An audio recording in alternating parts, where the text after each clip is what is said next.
La Côte d'Ivoire est un pays situé à l'ouest de l'Afrique ayant 5 pays à sa frontière.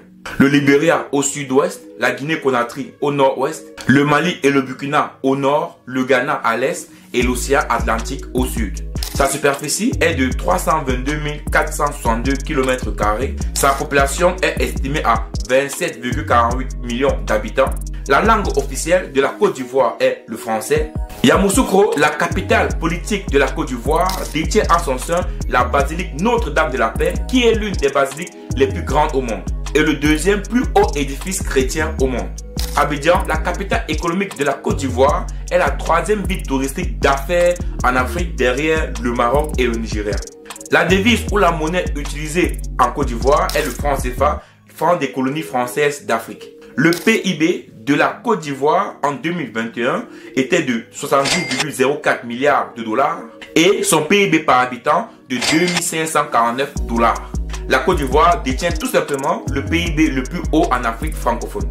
Le salaire minimum garanti en Côte d'Ivoire est de 75 000 francs CFA, soit 114 €. Les principales ressources naturelles de la Côte d'Ivoire comprennent le cacao, le café, le pétrole, le gaz, le caoutchouc, les noix de cajou, le diamant, le cobalt, le cuivre, le poisson parce qu'ils sont directement rattachés à l'océan Atlantique. Le cacao, à lui tout seul, pèse 14% du PIB ivoirien. Et la Côte d'Ivoire est le premier producteur mondial du cacao et de la noix de cajou.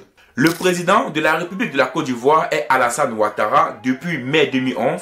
Il faut noter ici que la montée au pouvoir d'Alassane Ouattara en Côte d'Ivoire a créé une crise politique qui a duré pratiquement 4 mois où il y a eu beaucoup de morts en Côte d'Ivoire.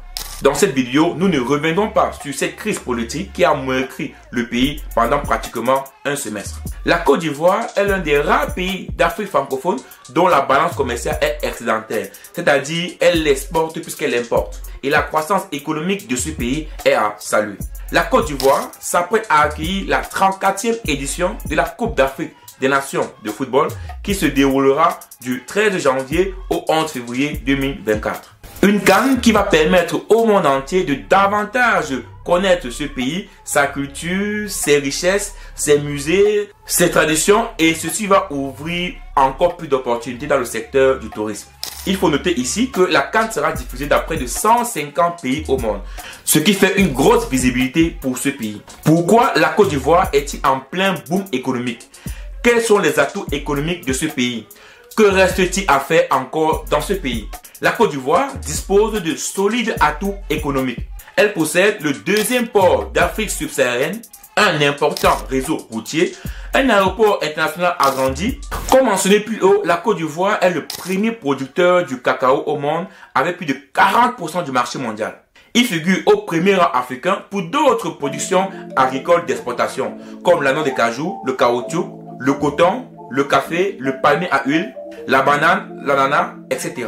Le secteur secondaire est dominé par la transformation du pétrole brut, le BTP et la transformation agricole. Le secteur tertiaire, qui représente près de 50% du PIB de la Côte d'Ivoire, est dominé par les banques, les assurances, les transports, la distribution et les nouvelles technologies de l'information et la communication, les NTIC, dont la téléphonie mobile. La Côte d'Ivoire détient à ce jour 3 opérateurs téléphoniques. Et enfin, on a le secteur quaternaire qui est le digital, qui est également en train de se développer dans ce pays. On voit qu'il y a beaucoup plus d'influenceurs, de youtubeurs, des personnes, des entrepreneurs qui développent des applications. Donc le secteur quaternaire également est en plein boom dans ce pays.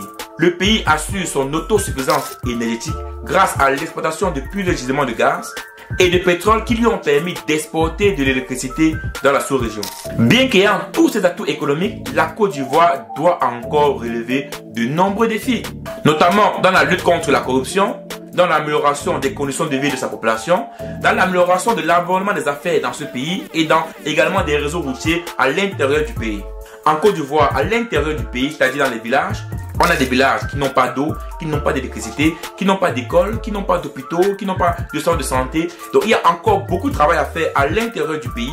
Le chantier est encore immense, mais les perspectives de croissance sont présentes. En Côte d'Ivoire, il faut également une meilleure redistribution de la richesse du pays pour permettre à la population pauvre, effectivement, de pouvoir manger, de pouvoir se nourrir, de pouvoir se vêtir et pour l'instant, on ne peut pas dire que la Côte d'Ivoire redistribue bien ses richesses. Bien sûr, il faut également sortir du franc CFA, cette monnaie-là qui freine le marché sous-régional parce qu'on sait tous que le franc CFA est un élément qui freine le marché de la sous-région, c'est-à-dire de la Côte d'Ivoire avec d'autres pays africains pour pouvoir exporter ses produits et davantage avoir une balance commerciale excédentaire. Donc, il reste énormément de travail à faire, mais on ne peut pas cracher sur les acquis déjà présents en Côte d'Ivoire. Donc, la Côte d'Ivoire, comme je vous ai dit plus haut, est le premier PIB d'Afrique francophone. Donc, la Côte d'Ivoire est l'un des pays francophones où on doit prendre exemple également parce qu'ils ont pu, avec tout ce qu'ils ont eu comme crise politique en 2000, en 2011, relever le défi, lancer le développement économique de ce pays. Je dis bien, c'est pas encore fini, il reste encore beaucoup de chantiers à faire. Mais il faut quand même le dire, la Côte d'Ivoire est le premier pays touristique d'affaires en Afrique francophone. Donc, ça attire davantage d'investisseurs. Donc, ce qui montre effectivement que ce pays a un boom économique. Donc, ce pays a beaucoup d'atouts économiques sur lesquels ils peuvent jouer pour pouvoir développer leur pays. Donc, dans cette vidéo, il est difficile pour moi de dire que la Côte d'Ivoire est un pays développé. Non. Mais il faut le dire clairement que la Côte d'Ivoire est dans une bonne perspective de développement. Et ça, il faut encourager. Beaucoup d'encouragement à la Côte d'Ivoire. J'espère que d'ici 10 ans, 20 ans, 30 ans, ils pourront atteindre un niveau de développement acceptable et que sa population pourra enfin dire qu'ils ne sont pas peut-être totalement développés, mais qu'ils puissent déjà assurer les premiers besoins physiologiques, les premiers besoins de sécurité. Et puis, je pense que d'ici 20 ans, d'ici 30 ans, la Côte d'Ivoire sera un exemple pour l'Afrique francophone. Ciao!